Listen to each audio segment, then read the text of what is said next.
This investigation is sponsored by SimpliSafe. There's no safe like SimpliSafe. Hey fellow seekers, I'm Mr. Mythos.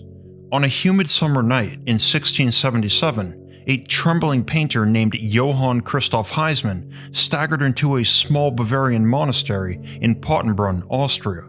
At first, the monks who opened the heavy wooden doors suspected he was a criminal seeking sanctuary from the law, but the truth was that Heismann was fleeing from something infinitely darker. His words were disjointed and feverish as he began to recount horrifying visions and being relentlessly stalked by a demonic entity who manifested either as a finely dressed noble or as a grotesque horned monster.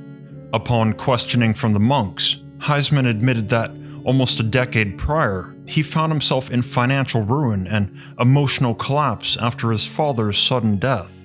At his most desperate, he performed an occult ritual to summon a demon, which manifested in his home and promised relief from his suffering, if only the artist would sign his name. It was a 9-year contract and it was nearly due. The demon had come to collect his soul. Clutching a bundle of parchment, Heismann revealed that he'd kept a diary of his experiences. The monastery's record keepers were trained to distinguish madness from genuine spiritual affliction, and over several days, they examined his diary and realized this went far beyond any usual claim of seeing devils. Recognizing textbook patterns of demonic activity, they knew this young man had to be exorcised as soon as possible. However, for reasons we'll learn, the diabolic onslaught intensified to an extreme degree before Christoph Heismann was ultimately set free. Authenticated records of these events, including copies of the Infernal Pact, Heismann's diaries and paintings of his demonic tormentor, and the reports made by his exorcists, were preserved in the archives of the Basilica of Mariazell in Austria.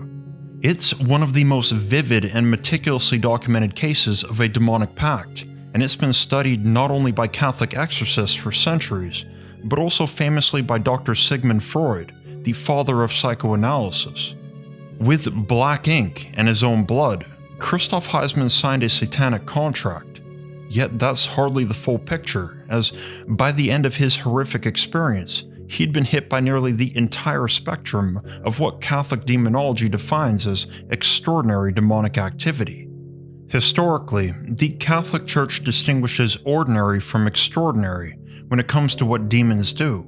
Ordinary are those day-to-day temptations to lie, cheat, indulge, or otherwise turn away from virtue and God.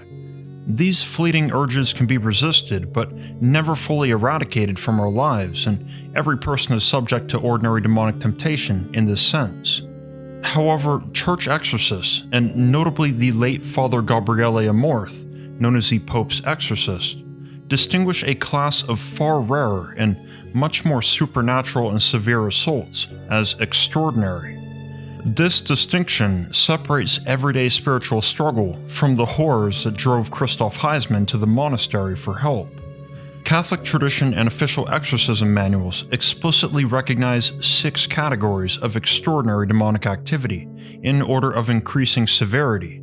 First, temptation in its intensified extraordinary form. Second, obsession, or persistent disturbing thoughts and emotions. Third, infestation, a demonic presence tied to a physical location, similar to a haunting but operated by the forces of hell. Fourth, oppression, or external attacks on a victim physically or their life circumstances. Fifth, possession, the unconsented invasion and control of the victim's body. And sixth, subjection, this being a willing pact with demonic entities, otherwise understood as voluntary enslavement. We'll be diving deep into all 6 of these categories in order, learning what they are and how to defend and fight against them, exploring their roots in biblical scripture, apocrypha, and occult texts, and investigating several of history's strangest documented cases of demonic activity. Finally, over the course of our journey, we'll see the complete progression of how Christoph Heismann went from an orphaned artist tempted by occult promises to a demon's contract-bound son, forced to retrieve his own blood-signed pact from hell. This is the first volume of our 2-part descent into the manifestations of extraordinary demonic activity, a topic so broad that one video wouldn't cut it. Today, we'll cover the first three on the ladder: temptation, obsession, and infestation. By the end of this first volume, you'll understand how demons parasitically attach themselves to human lives and environments, and rip open the gates for the final three categories that we'll explore in the second volume. As with my previous videos on demonology, we'll approach this topic from the lens of Christian belief and Western occultism. While most of the world's major religions believe in demons, if you're a skeptic or an atheist, you might interpret these phenomena very differently. We live in an age where mental illness, mass hysteria, or neurological disorders might explain many cases of supposed demonic activity, and rightfully so. Catholic exorcists maintain that the majority of self-reported demonic encounters are not legitimate. That said, they stand firm that certain cases are. Whether we believe personally, the Church has taken the study of demonology seriously since the 2nd century AD. And to them, demons are real. It's a borderland between theology and terror, and all very interesting. So we're going to get obsessively detailed with it. Not obsessive as in the second category of demonic activity, but obsessive as in I've spent several months researching and writing these 2 volumes. So just remember, have no fear, Mr. Mythos is here. This is extraordinary demonic activity, explained in obsessive detail. Before we dive in, protection from malevolent entities has been important for millennia. Rituals, incense, and sigils shielded against evil. While we'll explore spiritual defenses in today's investigation, my home also requires vigilant protection against tangible threats. Today's sponsor, SimpliSafe, is my personal home security system. I've had equipment stolen in the past, but far more importantly, I share my home with my wife, parents, and our 3 cats and 2 dogs. I'd never risk their safety. SimpliSafe provides us total security with smart locks, HD cameras, and advanced sensors that detect break-ins, fires, floods, and more. I installed it all myself, and their app makes it easy to arm my fortress, view camera feeds, and manage alerts from anywhere. And 24/7 professional monitoring means that their agents call me in emergencies and can dispatch first responders, even if I can't pick up or I'm not home. SimpliSafe also released a new service called ActiveGuard Outdoor Protection that doesn't wait for trouble to break in, but stops it outside, day or night. Their advanced AI can tell friend from foe, and contacts a trained agent to handle it in real time, questioning any suspicious lurkers, triggering alarms and spotlights, and requesting urgent police dispatch before any would-be criminal steps foot inside. With the 60-day satisfaction guarantee, no long-term contracts or cancellation fees, and award-winning plans starting under $1 a day, SimpliSafe offers true peace of mind. And when I know my family and home are safe, my focus can stay where it belongs, on diving into these mysteries.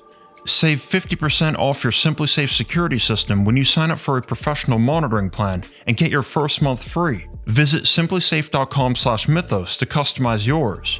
If you don't love it, return it for a full refund within 60 days. There's no safe like SimpliSafe. Thanks again to SimpliSafe. With my sanctuary secured, let's set off to the underworld of extraordinary demonic activity.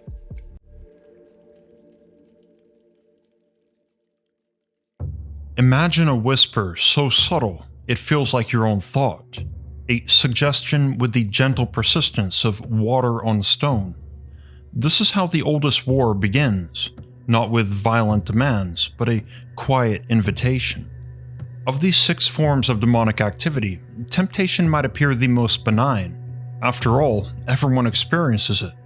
But what separates ordinary temptation from its extraordinary counterpart is the sheer intensity, manipulative long-term strategy, and high stakes.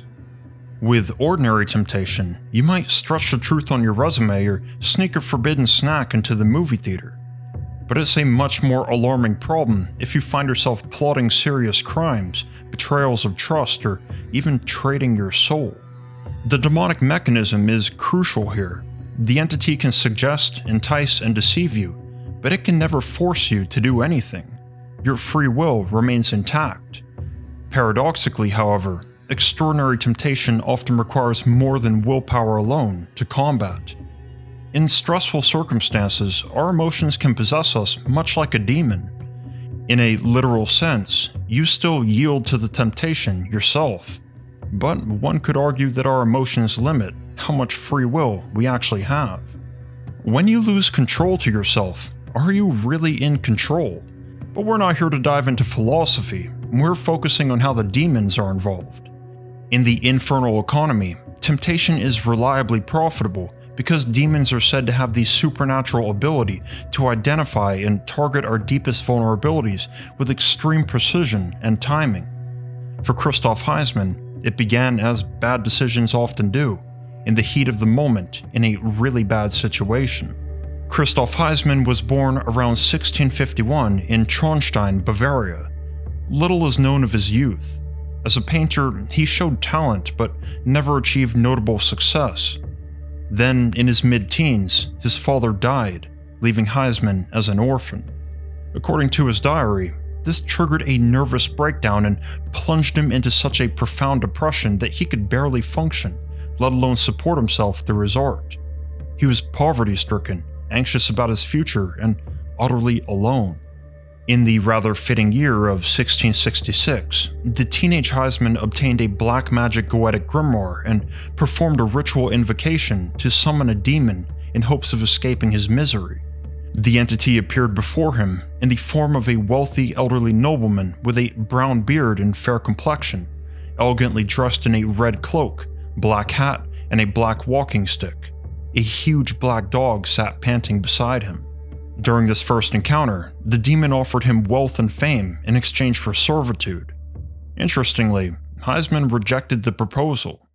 Over the next 2 years, the fiend appeared to him 9 separate times, abandoning its gentlemanly disguise for more grotesque and terrifying forms that the artist would later capture in a series of paintings. In one illustration's caption, Heisman described the 3rd time where the demon manifested, quote, in this loathsome shape, with a book in his hand which was full of magic and black arts, end quote. The entity gifted him this book of forbidden knowledge, but Heisman ultimately burned it, provoking the demon's fury. Quote, the fiend reproached me violently for having burnt his aforementioned book and threatened to tear me to pieces, end quote. On a 4th apparition, the demon showed Heisman a large yellow money bag and a great ducat, a gold coin formerly used in Europe, promising him unlimited wealth, but the artist blatantly shut down the offer. On another occasion, the entity tempted him with enjoyment and entertainment, and the young man admitted that he indulged for 3 days in partying at the demon's invite, but stopped after that. Through all these temptations, occult knowledge, riches, and pleasure, Heisman still hesitated to seal the deal. But the demonic tempter was patient. The breaking point came on September 24th, 1668. That day, it saw the young man sobbing in his dark house alone and asked a disarmingly compassionate question. Why was he so sad? Heisman told it that he missed his father. According to his diary, the demon then promised, quote, to help in every way and to lend a hand, end quote. More specifically, the demon positioned himself as a father substitute. Notably, this time the entity didn't try to appeal to his physical or financial needs, or his vanity. It offered to replace his dead father. The young man's greatest vulnerability was his profound loneliness and grief. The deal was won not by offering pleasure, but promising to end pain. It was then that the demon shifted into his true form, that of a scaled red dragon with curled horns, exposed breasts, and the face of a human blazing with fire. It clutched a scroll in its hand, the contract. Heisman signed in black ink, pledging, quote, I, Christoph Heisman, am writing to this gentleman, the devil, to be his son for the next 9 years, end quote. With that, the demon now held a signed bond, due on September 24th, 1677. Indeed, after selling his soul, Heisman's life appeared to improve. The painter found work in Pottenbrunn, Austria, and for roughly a year, this bizarre arrangement apparently functioned, the demon acting as father and Heisman as dutiful son, with the emotional support and inspiration he so desperately craved.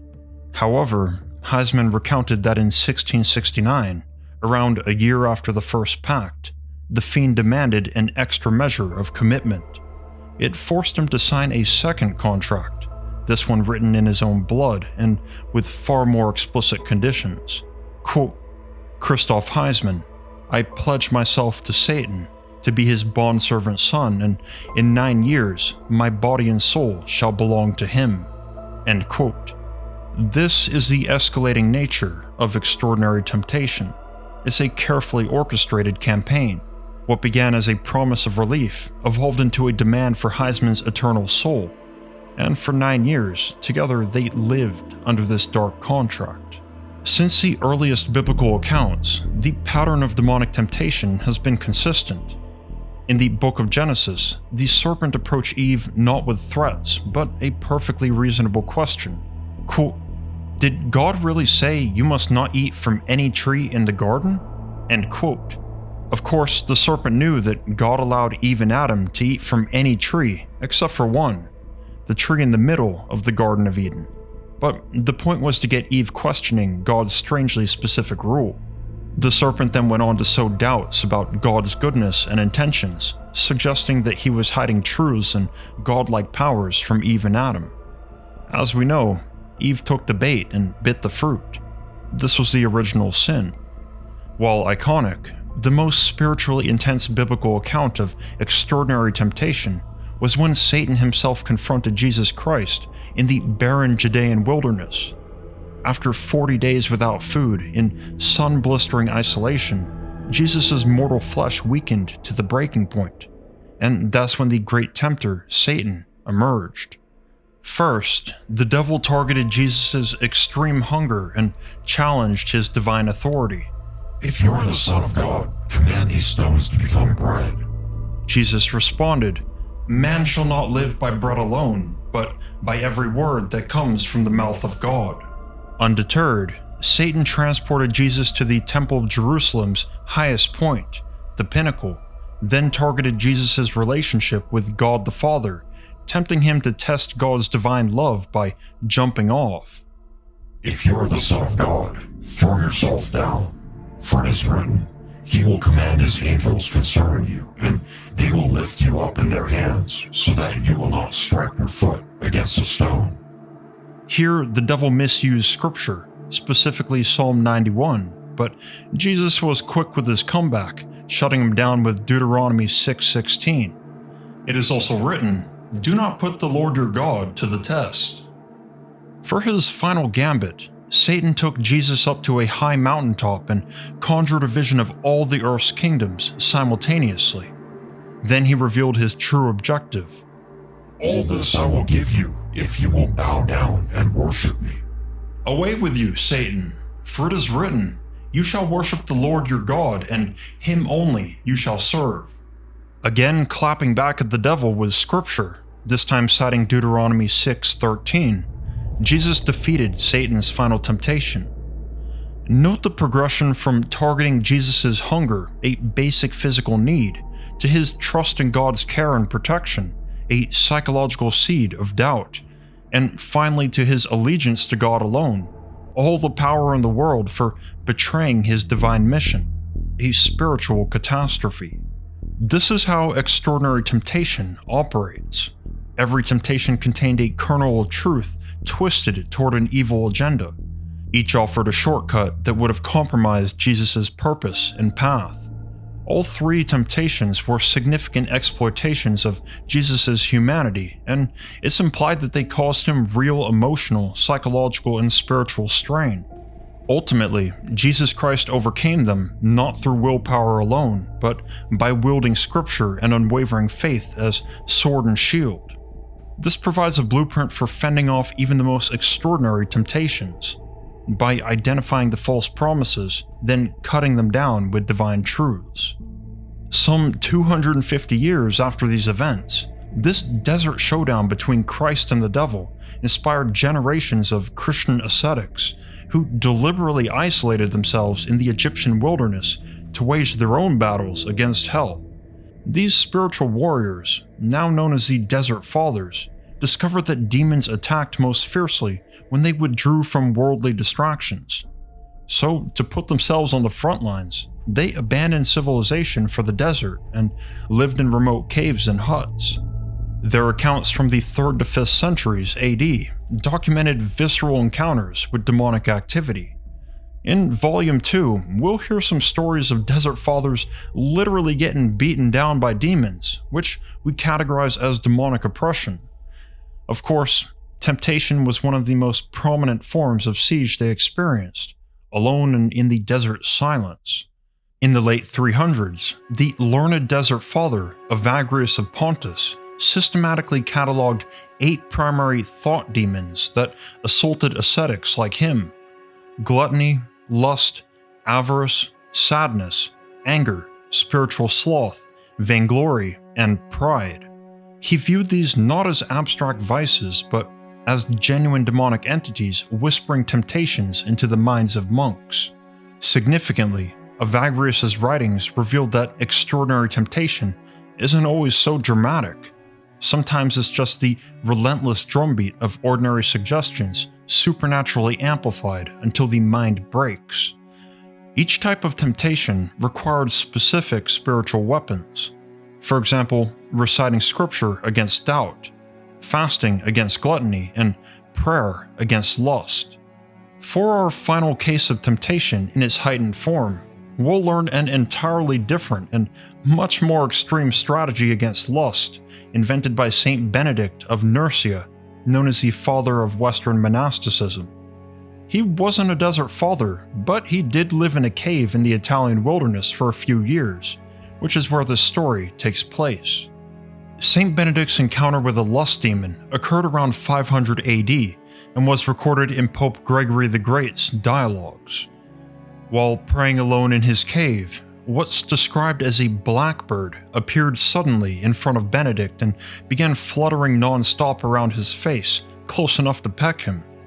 Something about this seemingly innocent creature set off Benedict's spiritual alarm. He made the sign of the cross, and instantly the blackbird vanished, confirming his suspicion of demonic origin.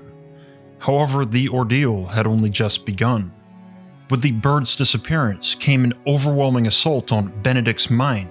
Quote, "The holy man was assaulted with such a terrible temptation of the flesh as he never felt the like in all his life, which so increased that he was almost overcome with pleasure." End quote. Benedict's consciousness erupted with a lifelike memory of a beautiful woman he'd once seen, lustily dancing in front of him. Pope Gregory recorded that the temptation struck with such passion that the monk nearly abandoned his hermitage to seek out this woman. This was no ordinary temptation. It was supernaturally amplified lust designed to destroy Benedict's vows and vocation in a single moment.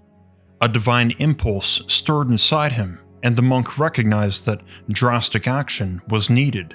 Quote, "Suddenly assisted with God's grace, he came to himself, and seeing many thick briars and nettle bushes to grow hard by, off he cast his apparel and threw himself into the midst of them, and there wallowed so long that, when he rose up, all his flesh was pitifully torn. So, by the wounds of his body, he cured the wounds of his soul, in that he turned pleasure into pain, and quenched that fire, which, being nourished before with the fuel of carnal cogitations, inwardly burned in his soul, and by this means he overcame the sin, because he made a change of the fire." End quote. From this time forward, Saint Benedict reported to his disciples that he found all temptation of pleasure so subdued that he never felt any such thing ever again. The episode became a defining paradigm of overcoming demonic seduction through whatever means necessary. It showed that monastic combat against sin is fierce, and sometimes you need to fight fire with fire. Throwing oneself naked into thorn bushes might not sound like a conventional strategy against temptation, but it clearly worked for him and left a profound legacy. For centuries, Christian artists have depicted Saint Benedict rolling in thorns while a demon bird flees, and there's even a thistle called Nicus benedictus, or Saint Benedict's thistle, which medieval monks used to protect from demonic assault, as well as digestive ailments. In the demonic playbook, temptation is both the subtlest strategy as well as the opening wound for further infection. Father Gabriele Amorth warned that yielding to temptation functions as a doorway to the more severe forms of demonic activity if left unchecked. This is exactly what happened to Christoph Heisman. Temptation thrives when we can't distinguish our authentic desires from those planted by malevolent forces. Defending against it requires self-knowledge of one's own vulnerabilities, as well as spiritual discernment, the ability to recognize what is or isn't demonic activity. Before we head into the next category, there's a famous saying attributed to the Desert Father known as the Father of all monks, St. Anthony the Great. Quote, "Remove temptations and no one will be saved." End quote. If you've seen my video on fallen angel demonology, I dedicated a section to investigating why God permits demons to do their thing. In this case, it's widely believed in Christianity that God allows demonic temptation to strengthen virtue. The struggle itself builds spiritual muscle. So don't fear temptation, just be ready to fight it off. However, for those who yield, as Heisman did, what follows is far more terrifying. Think of temptation as enemy reconnaissance, testing defenses and identifying weaknesses. And once vulnerabilities are found, an invasion begins. The victim's mind becomes occupied territory where alien ideas take root and multiply into a maddening chorus. This is obsession.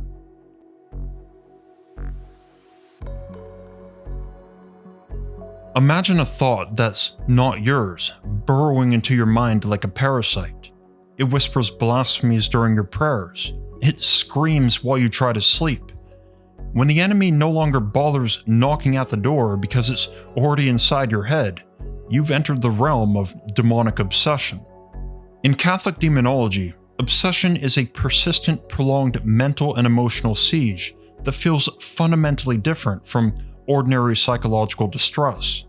The victim is bombarded by relentless intrusive thoughts that are blasphemous, irrational, or otherwise extreme, overwhelming rage, anxiety, dread, or despair, often paired with ideation, terrifyingly vivid mental images that feel forced upon the victim, and even voices akin to a never-ending demonic commentary.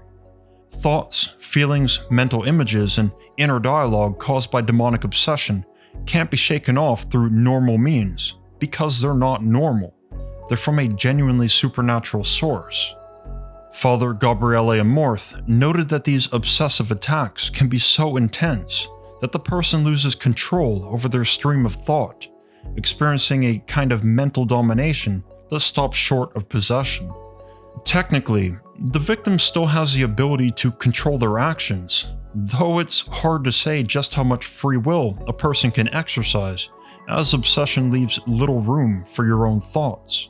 Moreover, the mental onslaught can be so severe that it compromises normal functioning, such as sleeping, eating, socializing, and concentrating on anything.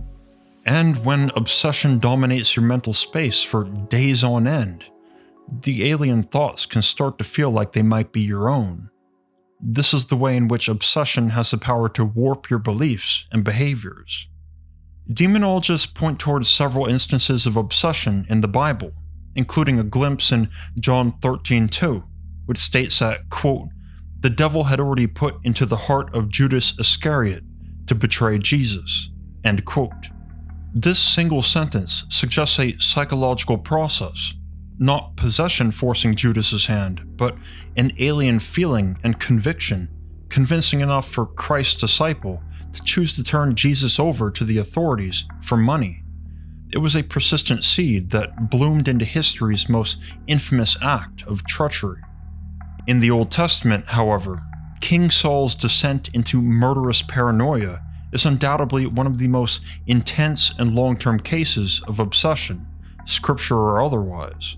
After King Saul disobeyed God on 2 separate occasions, 1 Samuel 16 tells us that, quote, "The Spirit of the Lord had departed from Saul, and an evil spirit from the Lord tormented him." End quote. As I mentioned earlier, God gives demons divine permission to do what they do, and this is an instance of that being more or less confirmed in the Bible. As for King Saul, the evil spirit bombarded him with strong episodes of rage, gloom, depression, and paranoia. Unlike possession, which overrides the victim's will, Saul's obsession left him functional, but fundamentally altered. During these violent mood swings, Saul was truly not himself. In this time period, Hebrews believed that the gentle music of the lyre, an instrument similar to a harp, could serve spiritual functions such as inviting the presence of God and driving away evil spirits. Thus, once Saul's servants realized that their king was dealing with a demonic attack, they recruited a young man named David, who was known for his lyre-playing skill. At first, David's lyre strumming worked so well that Saul allowed the young man to live at his palace. However, the music only soothed the king temporarily and never fully cured his deeper spiritual problem. The evil spirit would leave, only to come back and obsess Saul again, and each time left him more suspicious and more volatile, eventually culminating in mad attempts to murder the musician. On 2 separate occasions, while David played soothing music to calm the king, Saul tried to kill him with a spear. The first time, he picked up a spear and hurled it at him, saying, quote, "I'll pin David to the wall," end quote. The musician dodged it, and Saul tried throwing another spear, only for David to nimbly sidestep it once more. On the second occasion, Saul again tried and failed to pin David to the wall, and this time the musician decided to move out of the palace and go permanently into hiding. However, in between these events, Saul also tried to kill David in a more calculated way. Pretending to atone for the first spear-throwing incident, Saul offered his daughter Michal to David in marriage. But the bride price he demanded was grotesque: 100 Philistine foreskins, a task which required David to face overwhelming odds on the battlefield. When David returned triumphant with double the requested trophies, Saul was mortified. The demonic voices now echoed Saul's worst fear, that David was divinely protected. At the same time, the king couldn't rid himself of his insatiable obsession. Paranoid, Saul instructed his son Jonathan and all the attendants to kill David. Unfortunately for this plot, Jonathan really liked David and decided to warn him, and even returned to his father and demanded the king to stop trying to murder the musician. Quote, "Jonathan spoke well of David to Saul his father and said to him, 'Let not the king do wrong to his servant David. He has not wronged you, and what he has done has benefited you greatly. David won a great victory for all Israel, and you saw it and were glad. Why then would you do wrong to an innocent man like David by killing him for no reason?' Saul listened to Jonathan and took this oath: 'As surely as the Lord lives, David will not be put to death.'" End quote. Jonathan's solid logical reasoning allowed Saul a rare moment of clarity. Unfortunately though, the evil spirit would eventually afflict him again, leading to the second spear-throwing incident and David going into hiding. For years, obsession drove Saul to hunt David across wilderness and wasteland. At one point, Saul ordered the massacre of 85 priests who had unknowingly aided the fleeing musician. In another episode, Saul hurled a spear at his own son Jonathan, accusing his own blood of conspiring with the enemy. Notably though, David spared Saul's life twice, once cutting a corner from the king's robe in a cave, and then later taking his spear and water jug while he slept. These acts of mercy temporarily pierced the fog. Quote, "Saul asked, 'Is that your voice, David my son?' And he wept aloud. 'You are more righteous than I,' he said. 'You have treated me well, but I have treated you badly.'" End quote. In this moment of lucidity, it's clear how completely different Saul's true feelings and thoughts were from his obsession. Sadly, the dark cloud would descend again and the pursuit resumed. The crescendo of this chronicle came when Saul, abandoned by God and desperate for guidance, violated his own religious edicts by seeking out the Witch of Endor. In the medium's tent, the spirit of Samuel delivered prophecies of doom. Here, we see just how severely his obsession had isolated him. Cut off from divine counsel and alienated from his loyal advisors, King Saul was reduced to seeking truth from magical practices he himself had outlawed. The very next day, surrounded by Philistine forces on Mount Gilboa, Saul watched his 3 sons fall in battle. And rather than face capture, the king chose to fall on his own sword, a final act of despair.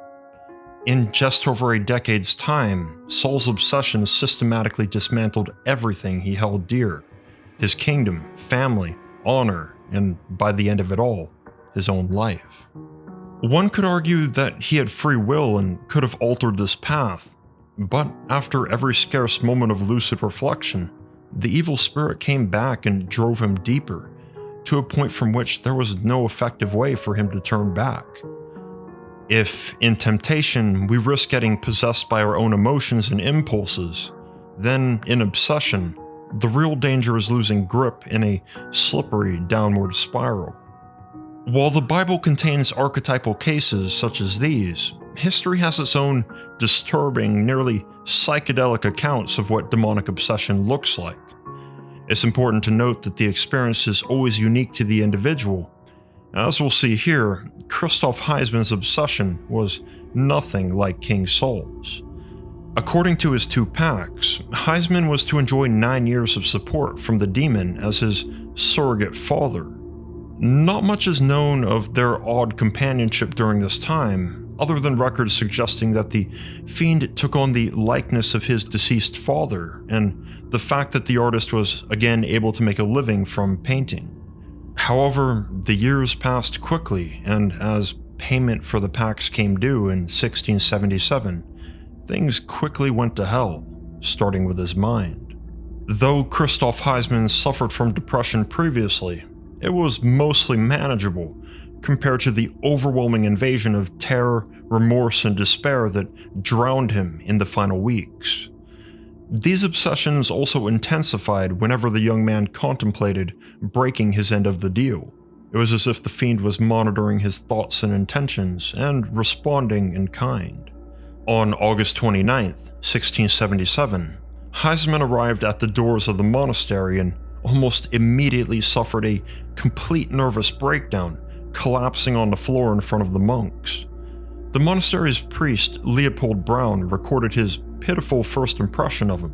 Quote, "A miserable man, destitute of all help," end quote. But, believe it or not, this was all child's play compared to the hellish onslaught that followed the artist's initial exorcism. Performed at the Basilica of Mariazell from September 6th to the 8th, 1677, the operation took 3 arduous days. Christoph Heisman showed signs of partial possession, violent contortions, flailing, and more, enough for assisting clergy to restrain him physically as multiple experienced exorcists guided him through the solemn rites. Church records state that at the very end, a genuine miracle occurred where an apparition of the Virgin Mary suddenly appeared to Heisman. As he wrestled free from the grip of the exorcist, he witnessed Mary pull the flaming demon out of hell and force it to return the blood-signed contract. The exorcists were astonished as the physical pact appeared in Heisman's hands, and after making a copy for their records, they ritually destroyed it. Everyone was certain that this first exorcism was a success. However, the clergymen were unaware of his first pact, the one signed in black ink. This original ink contract remained in hell. For a few weeks after, the young man experienced great relief. He was convinced the nightmare was over and was ready to start a new life and move to Vienna. Unfortunately, on October 11th, just 1 month after his first exorcism, the diabolic torment returned tenfold. Multiple times, Christoph Heisman's body was seized with violent convulsions that left him temporarily paralyzed. While convulsions are typically a symptom of a different category of demonic activity, such as oppression or possession, during these episodes he experienced obsession in the form of long-lasting, terrifying hallucinations. First, a cavalier appeared in Black Knight's armor atop a tremendous dark horse and pushed his sword against Heisman's neck. The apparition then demanded him to renounce and abandon the Brotherhood of the Holy Rosary, a Catholic spiritual fraternity that Heisman joined after the exorcism, where members pledged to pray the entire rosary each week to secure the Virgin Mary's patronage. The artist's renewed faith was so strong that he bravely refused, and the cavalier disappeared. The next day, another paralyzing hallucination struck him. This time he found himself in a grand decorated hall where beautiful ladies danced with fine gentlemen. The same cavalier in dark armor approached and made a proposal. If Heisman would solely devote himself to painting the cavalier in his court, the cavalier would become his patron and supply him with endless wealth. Heisman prayed and escaped this vision. Unfortunately, a few days later, the obsessive hallucination repeated once more with a more severe temptation. In the same magnificent hall, the young man found himself seated at a table. The cavalier sent over one of the most beautiful ladies to persuade him, and he began to crack with carnal desire. With the temptress wrapped around his arm, Heisman was then led to a massive throne built from gold pieces, with various cavaliers kneeling on all sides. The black-armored cavalier beckoned him to ascend the throne, whispering into his ear that, quote, they wanted to have him for their king and to honor him forever, end quote.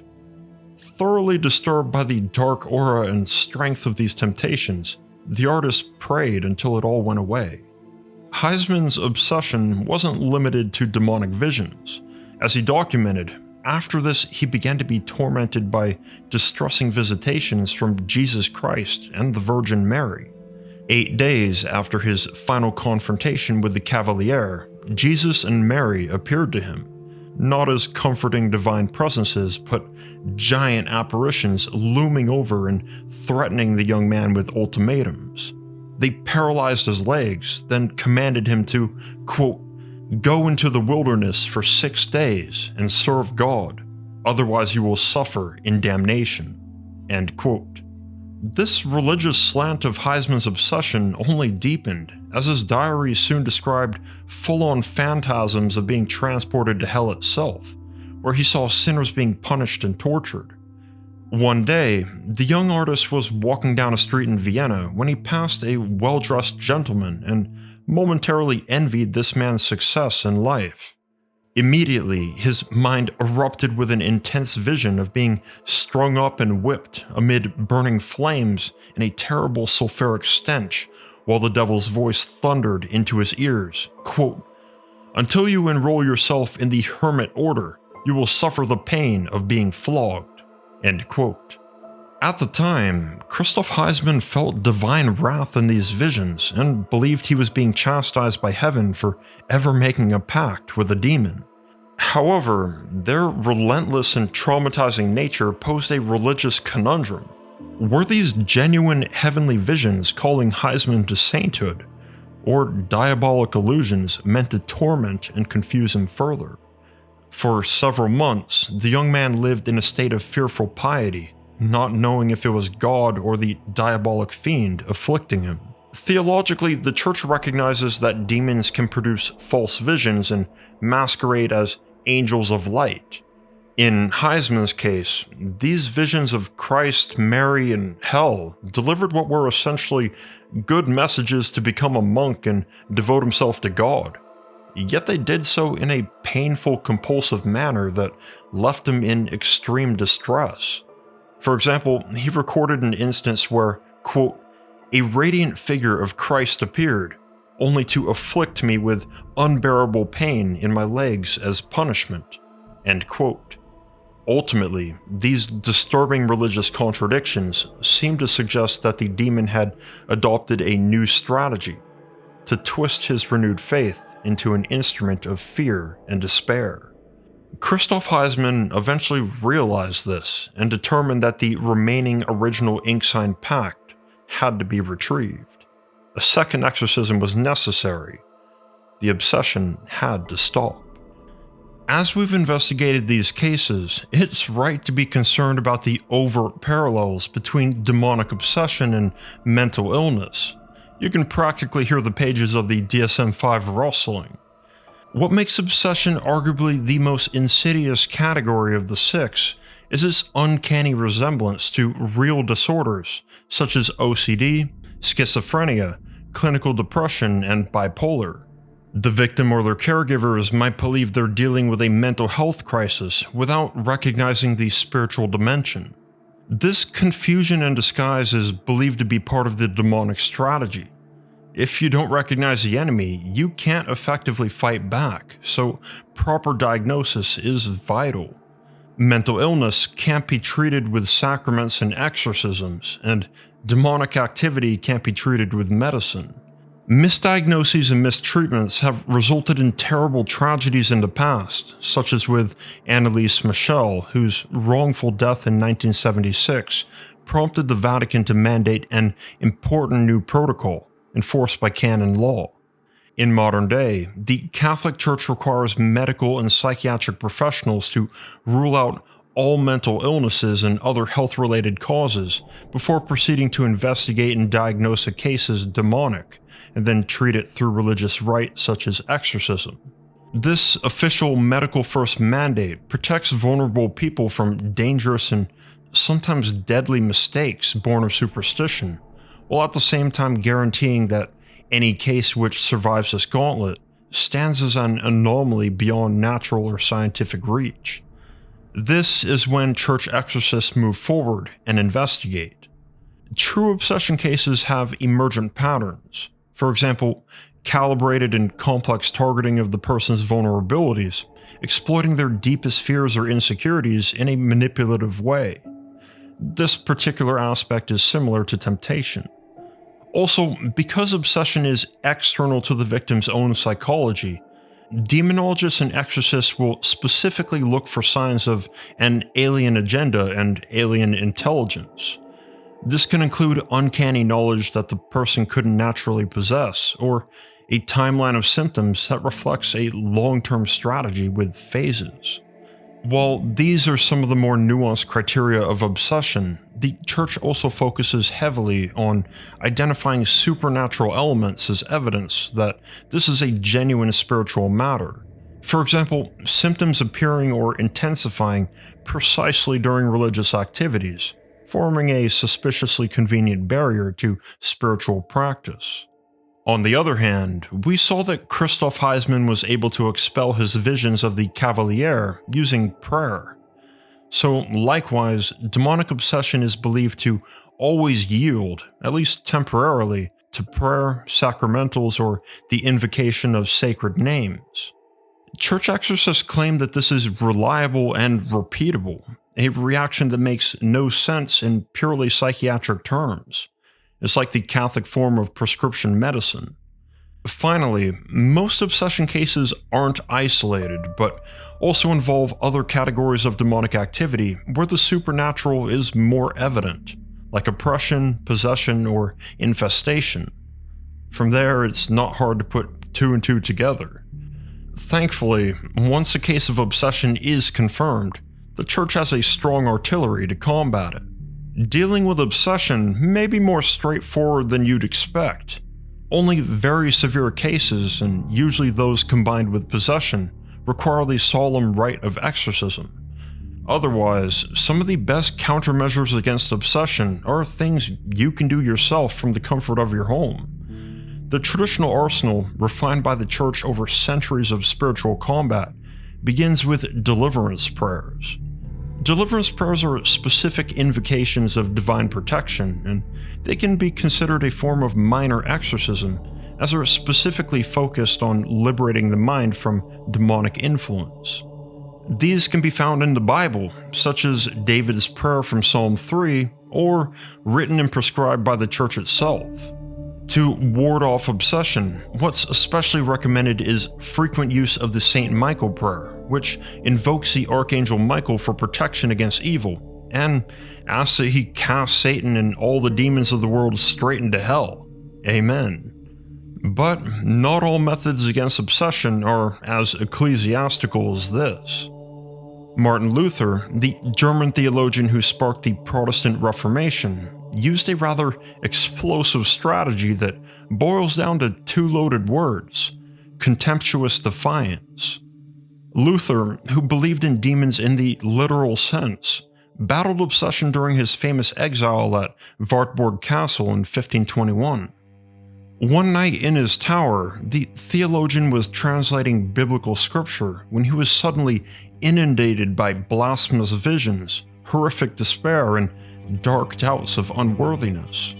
It took several minutes to realize this obsession was not his own, after which Luther looked up from his desk and saw Satan himself at the far wall, piercing him with menace. Martin Luther was utterly livid, and without hesitation, he grabbed his ink pot and flung it at the devil, smashing it to shards against the wall and banishing the entity. For centuries after, guides at Wartburg Castle would show visitors the black ink stain left from this supernatural confrontation. It became such a popular relic that tourists chipped away fragments as souvenirs until castle staff were forced to repaint the room. After the event, Martin Luther wrote in a letter, quote, "I drove the devil away with ink," end quote. This statement ended up being both literal and symbolic.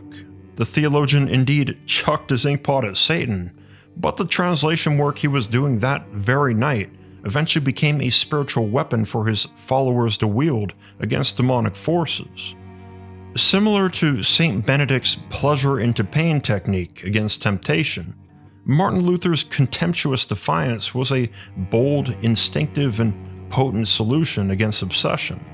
By raging and attacking rather than cowering in fear, he aggressively mocked the source of all evil as weak and unintimidating. Luther demonstrated that pure contempt and a screw you attitude can be surprisingly effective against entities that feed on terror. Let them know that they have no power over you and that they're not welcome here. Both temptation and obsession reveal a profound truth about spiritual warfare, that the human mind is contested territory. How we feel, what we dwell on, and what we believe shape our actions and destiny. This butterfly effect makes it no wonder why demons focus so intensely on mental manipulation.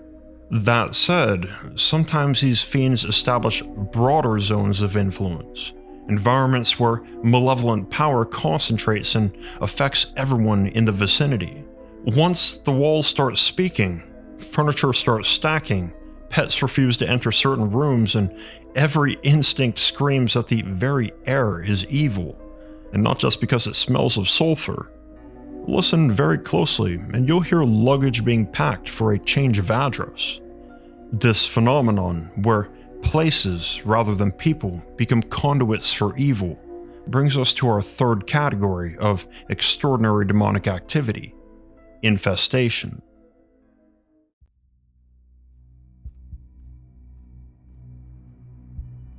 Once the siege of the mind reaches its limit, the enemy might decide it wants the whole house, whatever works to break the victim.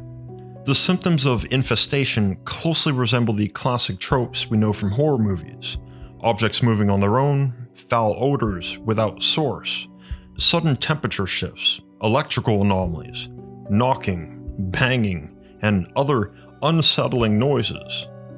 This type of demonic activity can actually get quite dangerous, as we'll see.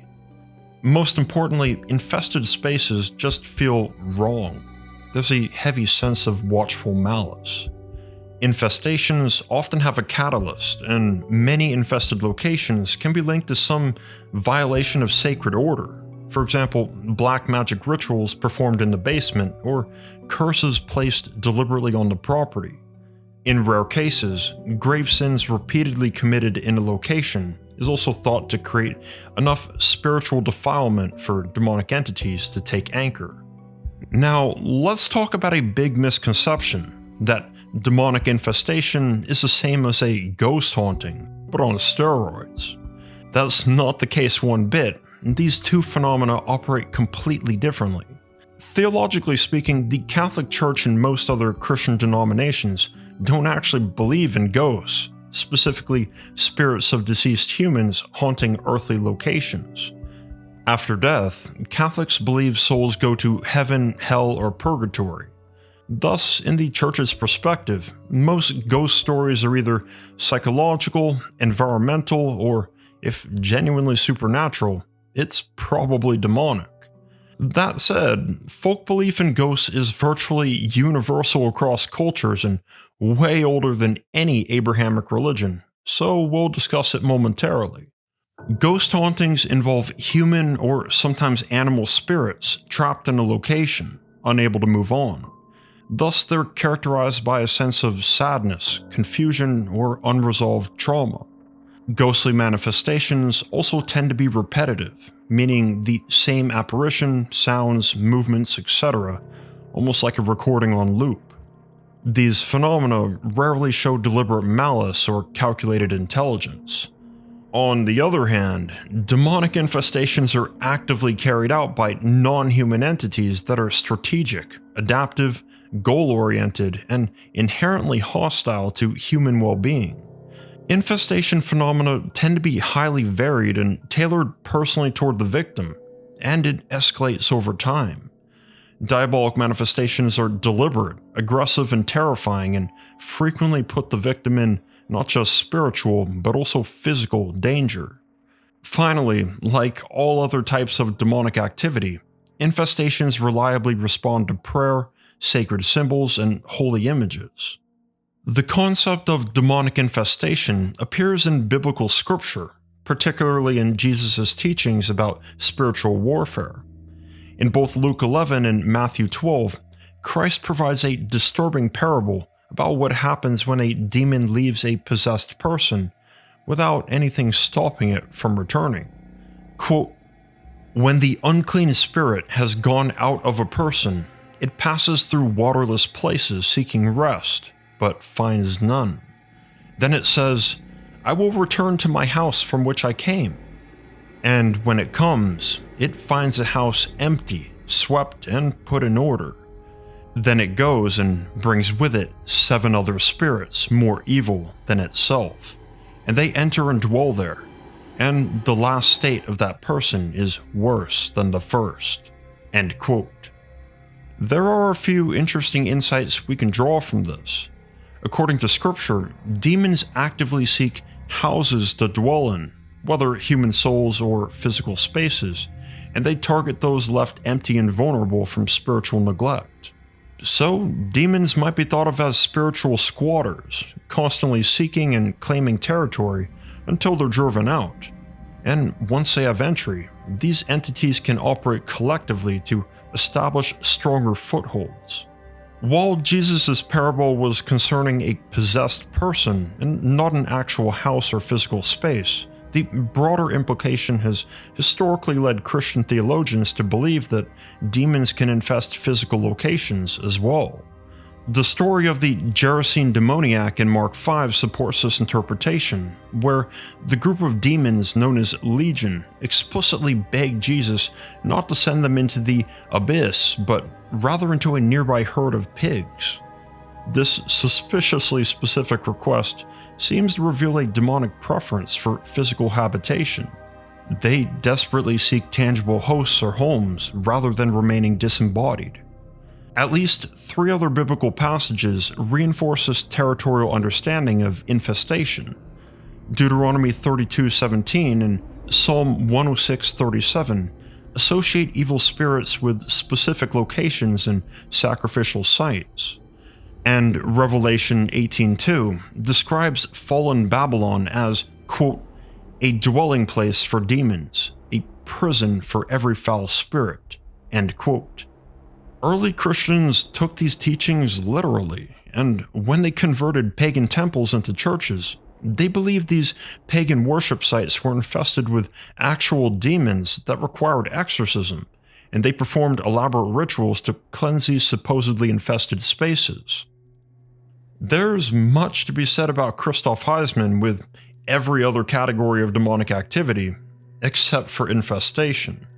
Only a few mentions survived, such as the monastic records explicitly saying that demonic infestations continued after his first exorcism, separate from his experience with obsession. Both contributed to the need for him to be exorcised a second time. While it appears that Heisman suffered some amount of infestation, unfortunately there's no surviving information on it, as far as I can tell from my own research. However, if any of you watching manages to dig up these lost details, especially if you can read early New High German and Latin, please share your findings in the comments. In the meantime though, we'll investigate one of the most thoroughly documented cases of a legitimate demonic infestation recognized by the Catholic Church. This occurred in 19th century France in the tiny rural village known as Ars, where a humble parish priest endured an astonishing 35 years of supernatural harassment. Father John Vianney, who many called the Curé of Ars, was an unassuming man, physically frail, intellectually simple, but spiritually formidable. By all accounts, he had an extraordinary gift for reading souls in the confessional, which drew tens of thousands to his remote parish every year, and he spent an incredible 11 to 16 hours every day hearing confessions. No weekends off, and Vianney refused to retire. In that time, he only took 4 vacations, which were all technically him running away from Ars to attempt to become a hermit, inspired by the desert fathers of centuries past. But all 4 times he came back. It turned out that the Curé of Ars didn't need to live in the wilderness to battle demons face to face. It was the opposite. A demon decided to move to Ars and live with him. It seemed that Father John Vianney's success in reclaiming souls made him a prime target for diabolic harassment. Shortly after opening an orphanage for young girls in 1824, the priest's modest rectory where he lived became ground zero for a demonic infestation by a fiend he nicknamed Le Grappin, meaning the grappler or the hook, because once it took hold, it didn't ever let go. According to Father Vianney, quote, "About 9 o'clock at night, I was just going to bed when the demon came to torment me for the first time. 3 heavy blows were leveled at the door of my courtyard like someone was trying to break it open by force. I opened my window and asked, 'Who is there?' But I saw nothing, and commending myself to God, I quietly returned to rest. I had not, however, gone to sleep before I was again startled by 3 still louder knocks on the staircase which led to my chamber. I cried out a second time, 'Who is there?' No one replied. Of these noises at night, I imagined that they were caused by robbers." End quote. As the months passed, the infestation intensified, disturbing Vianney's sleep and wrecking him with anxiety, so much so that his health suffered dramatically.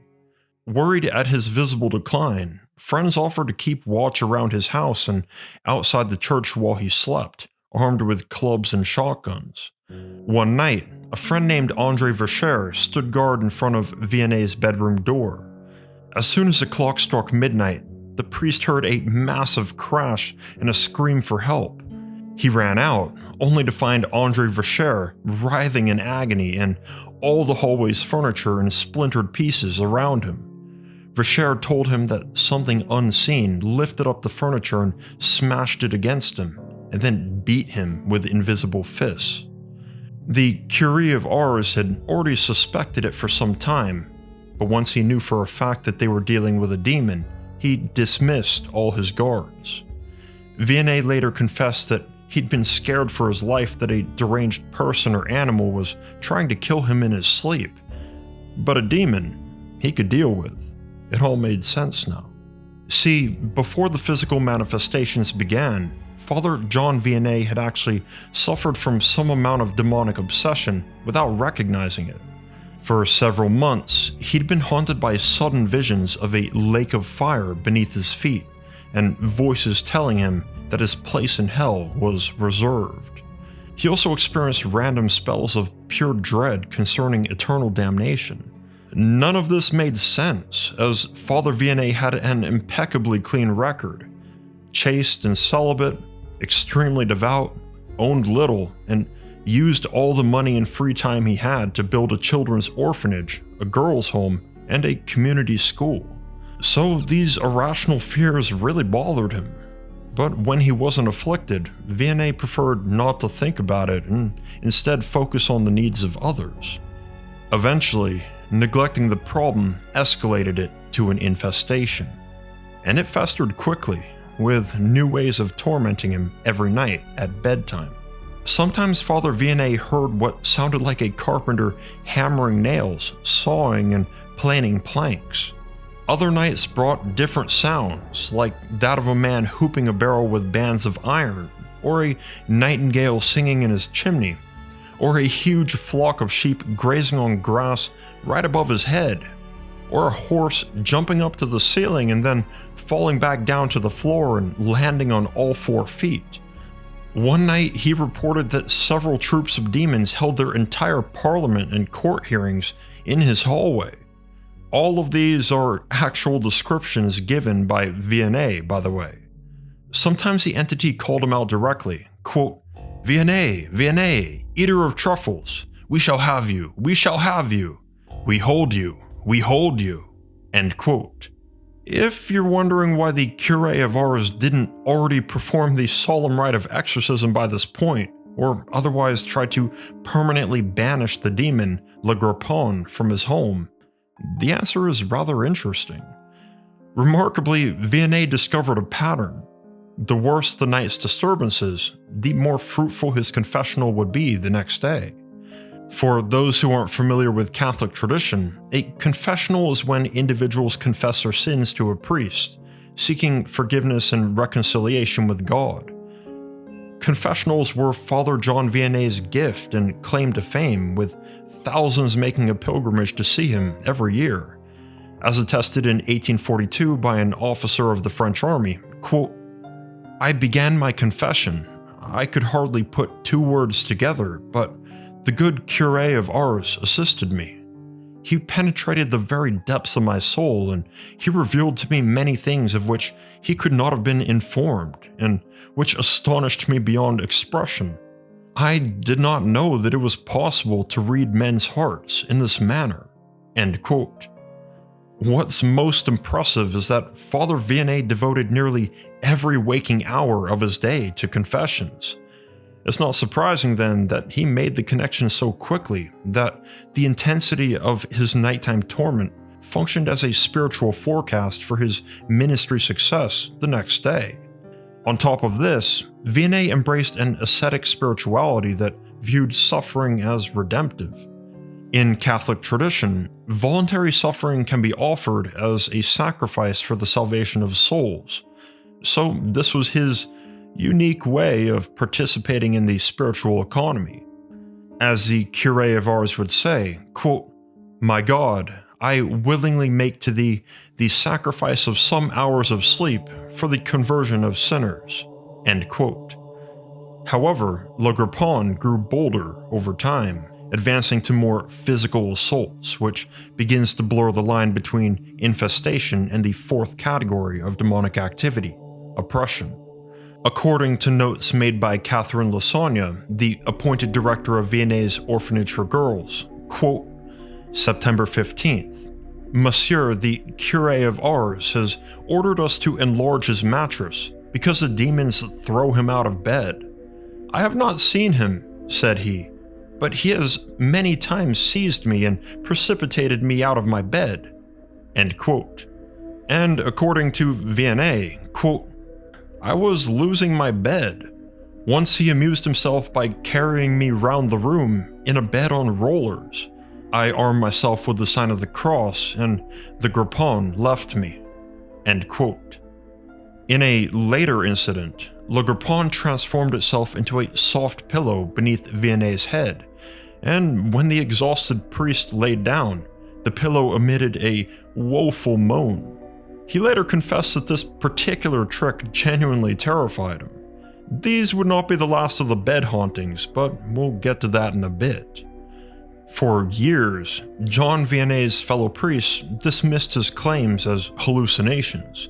Quote, "If the Curé of Ars lived like other men, if he took a proper quantity of sleep and nourishment, his imagination would be calmed, his brain would no longer be peopled with specters, and all this infernal phantasmagoria would vanish." End quote. However, their skepticism was shattered after a long evening of mocking Vianney's stories to his face. That night, his clerical companions decided to sleep over in his home. At midnight, the entire building began to violently shake. The priests leapt up from their beds in terror as doors banged, windows clattered, and ominous cracking sounds suggested the whole house was about to collapse. They rushed to Vianney's room, shouting at him to get up before they were all crushed to death. But Vianney remained in his bed and replied with a smile, quote, "Oh, I know what it is. Return to your rest. There is nothing to fear." End quote. The house shaking ceased immediately, and an hour later, the gentle ringing of a bell announced the arrival of a pilgrim who'd traveled through the night to make a confession. After this event, one of the priests, Father Chevallon, admitted, quote, "I have made a vow to God never again to joke over these histories of apparitions and nocturnal noises. And for the Curé of Ars, I believe him to be a saint." End quote. As typical of demonic infestation, Le Grippon also targeted objects of sacred significance to Father Vianney, such as his cherished painting of the Annunciation. This depicted the Archangel Gabriel telling Mary that she would conceive through a virgin birth and become the mother of Jesus Christ. Every day for a week, the painting was found defaced with mud so thick that the Virgin Mary's face was hardly visible, despite repeated cleaning. Unfortunately, Vianney had to permanently remove his beloved painting from the wall. Similarly, one night the demon obtained a vessel of holy water and levitated it on top of the priest's head as he lay down in bed, then shattered it into wet shards all over him. But easily, the most dramatic incident occurred during the village's 40 hours devotion when Le Grippon set fire to Vianney's bed. The priest Father Monod recorded his account of this incident, quote, "I was going out very early and perceived at the threshold of my door a strong and overpowering smell of burning. The Mass, the Catechism, and some confessions detained me at the church till 9 o'clock. On my return, I found all the village congregated. 'What is the matter?' said I. 'What? Do you not know?' cried they, 'that the devil set fire last night to Monsieur Vianney's bed?' I entered the house and went straight to the Curé of Ars' sleeping apartment. The bed, the curtains, and all that surrounded them, including some old paintings on glass which Vianney greatly valued, that he refused to sell as he wished to leave them to the missionaries, all had been consumed. The fire had stopped before the shrine of Saint Philomena. It had destroyed all that was on the one side and spared all that was on the other side of the holy relic. In the midst of the confusion, the curé arrived. Fixing upon me his grave and gentle gaze, he said, 'I have long besought this grace of God, and now at last he has granted my request. Now I am the poorest in the parish. They have all a bed, and I, thanks to God, none have.' I told him that everyone was agreed in thinking it a wicked trick of the demon. 'Oh, my friend,' replied he, 'that is very evident. Not being able to burn the man, he has burnt his bed. He is very angry. It is a good sign.'" End quote. Despite 35 years of nightly torment, the Curé of Ars, Father John Vianney, never requested an exorcism of his quarters. Toward the end of his life, the demonic activity became less violent and frequent, and in his last 6 months, it stopped completely.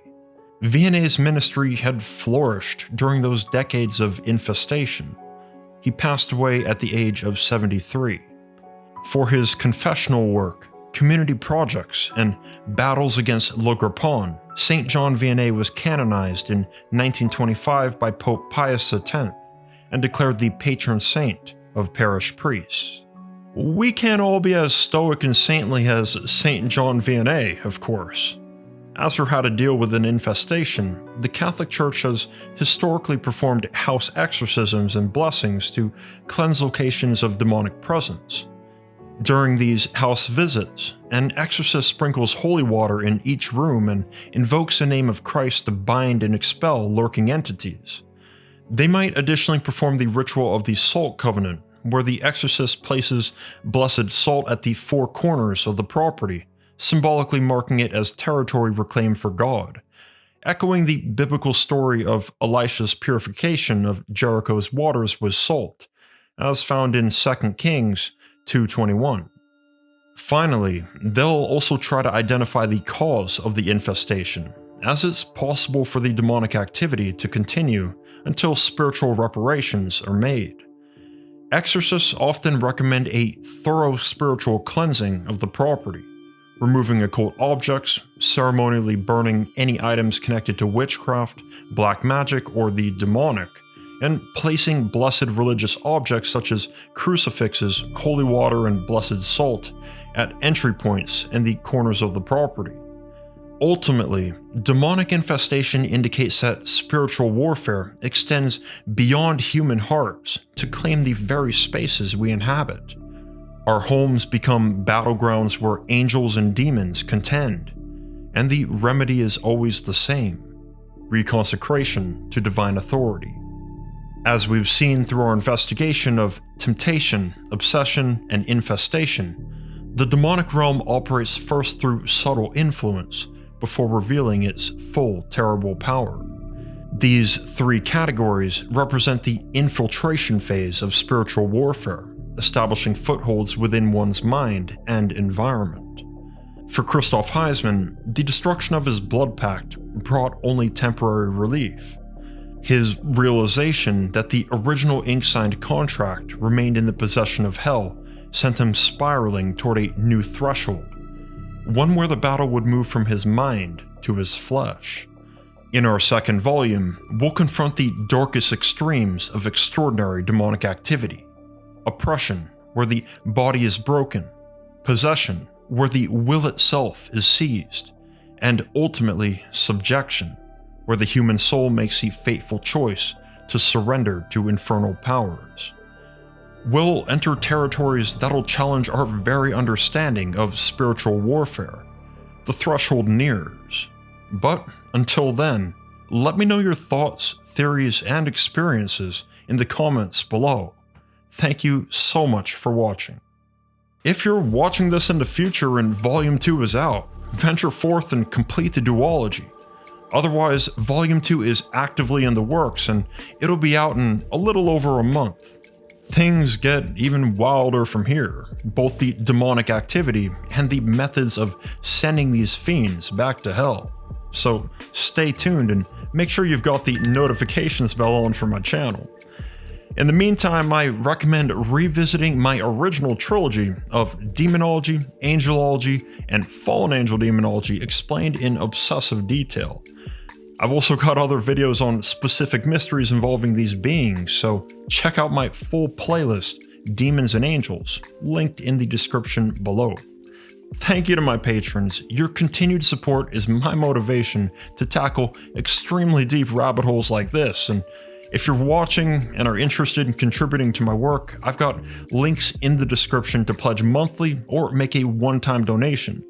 100% goes back into these videos. You guys make it all possible, so thank you again so much. I'm Mr. Mythos. Never stop seeking. I'll see you in Volume 2. Peace.